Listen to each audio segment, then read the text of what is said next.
de ça. Il s'est assis sur l'autre sofa, devant moi, à environ 2 mètres. Il essayait de mettre l'arme dans sa bouche. Il la bougeait comme ça, comme s'il se battait contre quelqu'un. Finalement, il l'a mise dans sa bouche et a tiré. Sa tête bougeait d'avant en arrière. Son corps a reculé et la seule chose que j'ai dite à ce moment a été « Amen ». Eh bien bonjour à tous et à toutes, j'espère que vous allez bien. Voici la deuxième partie de Maurice Thériault, le petit garçon qui a subi de la maltraitance pendant son enfance et qui a fait le mauvais choix de demander de l'aide à une personne. Cette histoire a été écrite par Marie Elzina, des dossiers Warren. Je vais certainement réadapter quelques textes comme j'avais fait au premier. Je vais vous rafraîchir la mémoire en vous repassant quelques petits épisodes. Et après, dans la foulée, je vous raconte cette histoire. Allez, à plus. J'en peux plus. Je suis à bout. Je préfère mourir.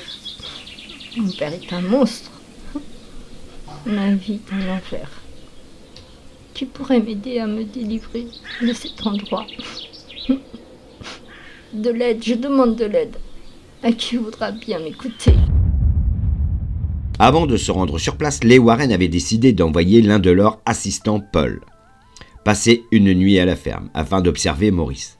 Le jour suivant, Ed lui téléphona et demanda à Paul si les saignements pouvaient avoir une cause médicale. Le jeune homme lui répondit qu'une telle éventualité était impossible et que, à son avis, Maurice Thériault était réellement possédé. Ed et Lorraine Warren étaient déjà venus interroger la famille et ils devaient revenir pour tenter de déterminer si Maurice avait besoin d'un exorcisme.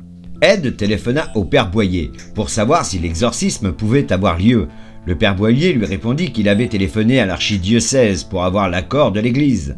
L'évêque lui a dit, pour la sécurité de Maurice, il fallait qu'il passe devant le psychiatre. Et Maurice accepta. Le jour venu, Ed Warren et le père Boyer l'accompagnèrent à la consultation. Le démonologue discuta un moment avec le psychiatre, mais quand il comprit que ce dernier ne considérait pas la possession démoniaque comme une raison possible au problème de Maurice, il conclut qu'il était inutile de perdre du temps, et il se leva de sa chaise sous les yeux stupéfaits du prêtre, qui ne s'attendait pas à une telle réaction. En le voyant se mettre debout, Maurice imita Ed.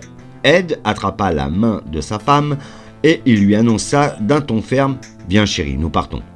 Avant de passer la porte du bureau, ils se retournèrent vers le psychiatre en lui disant qu'un jour, si ça devait lui arriver, qui se retrouverait bien seul. Des phénomènes étranges continuèrent à se produire, mais maintenant de nombreuses personnes en étaient témoins. Au cours de leur enquête, les Warren et leur neveu virent que Maurice saignait des yeux et de la bouche, et ils purent observer des symboles religieux se graver sur la peau de son dos et de son torse. Ils remarquèrent également sa force surhumaine qu'ils attribuèrent à un démon. Pour Ed et Lorraine Warren, Maurice était bien possédé, et cette possession avait une cause. Mais quelle était cette cause ? Un incident dans sa vie qui avait probablement permis au démon de venir. En fouillant dans son passé, Ed fut frappé par 2 éléments bien précis. Son appel aux forces invisibles, sa visite forcée dans la grange. Et il se demanda si l'esprit maléfique avait été attiré par l'un ou l'autre de ces événements, ou si c'est le père Maurice était déjà possédé, ou plus, à un certain moment dans sa vie, il avait été maudit par un vieil homme, Willie Dumont, et ces mots avaient peut-être eu un véritable impact. Comme l'archidiocèse de Boston refusait de s'impliquer dans la vie du psychiatre et qu'il craignait le pire, Ed raconta toute l'affaire à l'évêque Robert McKenna de l'ordre dominicain des prêcheurs, laquelle lui confirma qu'un exorciste formel était la seule façon d'éviter une tragédie. Le prêtre connaissait bien les Warren, il habitait à quelques kilomètres de chez lui, et il avait déjà pratiqué de nombreux exorcismes à leur demande. Le 2 mai 1976, le père McKenna, Ed et Lorraine et certains de leurs assistants prirent la route pour la ferme des Thériault. Le prêtre allait effectuer 3 exorcismes sur Maurice, 1 par semaine, et le dernier allait se révéler spectaculaire. Le lendemain du lundi de Pâques, le 20 mai, le père McKenna retourna à la ferme et il effectua un 3e exorcisme en présence de 12 témoins. Le rituel qui se déroulait dans la salle à manger était commencé depuis quelques minutes. Les yeux de Maurice se remirent à saigner. Puis brusquement, la tête du lit de la chambre parentale se mit à cogner, toute seule contre le mur, de façon régulière. Au début, les bruits étaient légers, puis les coups allèrent en s'amplifiant, et bientôt il semblait qu'un géant frappe le mur avec son grand marteau gigantesque. Le son s'arrêta brutalement, comme il était venu, et des murmures commencèrent à s'élever de la cuisine. Des voix surnaturelles chuchotaient des mots que personne n'arrivait à comprendre. Même le père McKenna ignorait volontairement les différents phénomènes, même les plus effrayants. Il était arrivé au moment où l'exorcisme devenait un combat, et il ne devait pas se laisser distraire. Il prit le livre The Roman Ritual of Exorcism et demanda l'aide de Dieu.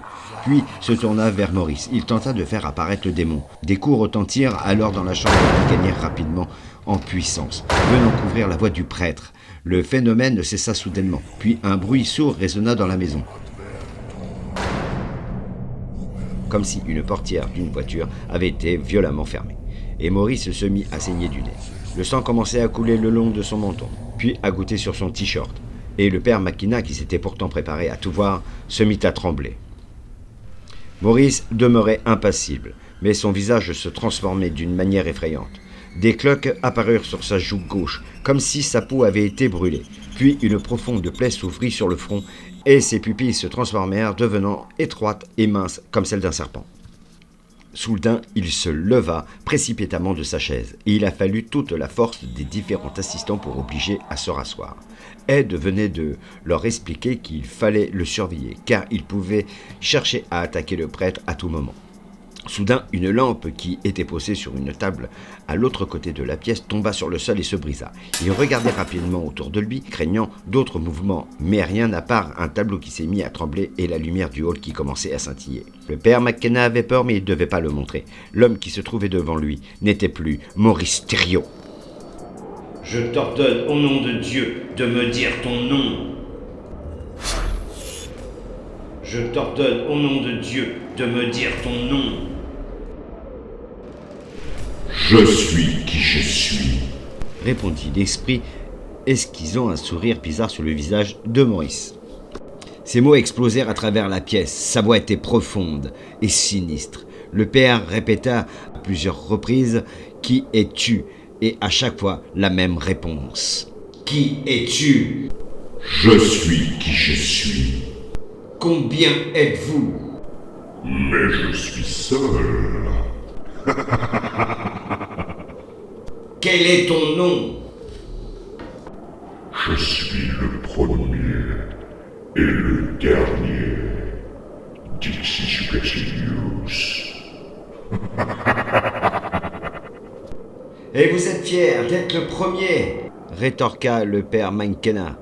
Bien sûr qu'il est fier. Le diable est le roi de la fierté. Il tenta de lui poser de nouvelles questions, mais Maurice semblait être entré en transe. Il ne répondait plus.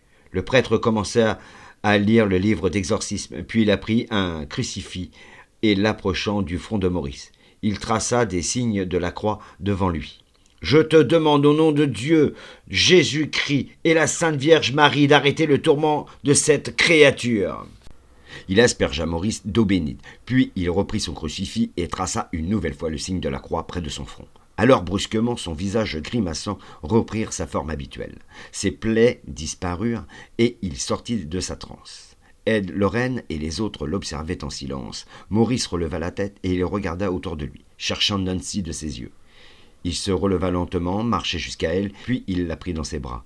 Et elle s'est mise à pleurer. La première fois depuis longtemps, les larmes étaient des larmes de joie. Lâchant sa femme, Maurice regarda autour de lui, puis il aperçut Ed, et lui sourit. Jamais le démonologue ne l'avait vu sourire auparavant. « C'est fini, Maurice, vous êtes enfin libre. » L'exorcisme de Maurice Thériault fut le premier à être enregistré sur une bande vidéo. Il avait souvent été accusé de provoquer lui-même les saignements et autres manifestations. Mais pendant l'exorcisme, les caméras avaient filmé les images troublantes qui contradisaient cette hypothèse. Malheureusement, peu de temps après, Maurice fut accusé d'avoir agressé sexuellement sa belle-fille pendant plusieurs années. Et il fut interpellé. La jeune fille et son père naturel souhaitèrent porter plainte, mais le procureur les découragea de s'engager dans une telle procédure d'aliénation mentale impliquant la possession. Quand il apprit la nouvelle, Ed Warren affirma que le coupable de ces agressions n'était pas Maurice, mais un cauchemar, un esprit diabolique qui avait pris son image. De son côté, Maurice n'avait aucun souvenir d'avoir commis de tels actes, et l'idée d'être vraiment coupable le torturait. Après, Ed dit: « Si vous le connaissiez, vous sauriez qu'il n'aurait jamais pu faire une chose pareille. » Après l'arrestation de Maurice, leur ferme dut être vendue pour payer les avocats. À sa libération, les Thériault louèrent une autre ferme de la petite ville du Massachusetts et ils plantèrent des citrouilles, des courgettes et des tomates. Au cours des années suivantes, ils connurent une vie paisible, mais pour ses proches, Maurice était redevenu l'homme qu'ils avaient toujours connu. Même son aspect physique avait changé. Sa peau était lisse et il ne saignait plus, et il semblait très calme.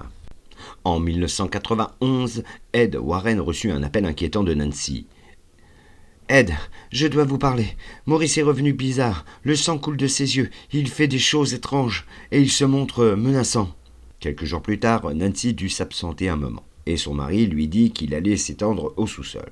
En l'attendant, à son retour, une trentaine de minutes plus tard, Maurice bondit de la porte de la cuisine, et il se rua vers elle, armé d'un fusil de chasse de calibre 12. Nancy réussit à empoigner le canon et ils se battèrent, chacun essayant d'arracher l'arme des mains de l'autre. Et brusquement, Maurice la frappa avec la crosse et, terrorisée, elle s'enfuit précipitamment. Alors qu'elle courait, une balle l'atteignit au bras et une seconde fit exploser la fenêtre du salon. Puis Maurice se précipita derrière elle et la rattrapa rapidement. Il la força à rentrer et à s'asseoir sur une chaise. Et maintenant, je vous laisse écouter ce qui s'est réellement passé avec les personnes. Je priais pour que Nancy n'arrive pas à ce moment-là.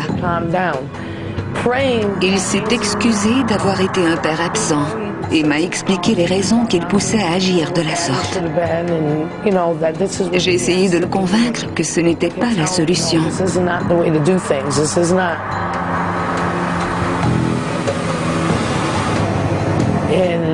Tout à coup, Nancy est arrivée. Il était enragé.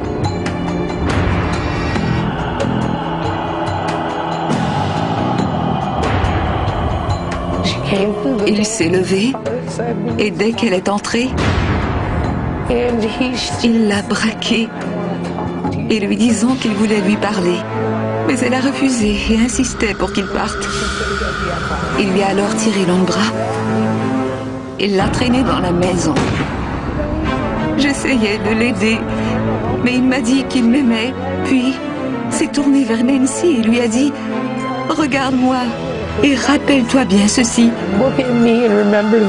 Préparé à subir une dernière torture, il l'a forcé à assister à son suicide. Il a dit « Tu te souviendras de ça ». Il s'est assis sur l'autre sofa, devant moi, à environ 2 mètres. Il essayait de mettre l'arme dans sa bouche. Il la bougeait comme ça, comme s'il se battait contre quelqu'un. Finalement, il l'a mise dans sa bouche et a tiré. Sa tête bougeait d'avant en arrière. Son corps a reculé et la seule chose que j'ai dite à ce moment a été « Amen ». C'est la seule chose que j'ai dite. Et les seuls mots que j'ai prononcés quand il me frappait étaient « Mon Dieu, mon Dieu ». Il continuait à me frapper sur la tête en disant « Oui, mon Dieu ». Ce sont les seuls mots que j'ai prononcés après m'être bagarré avec lui. Mon Dieu. Puis il s'est tué, j'ai dit Amen.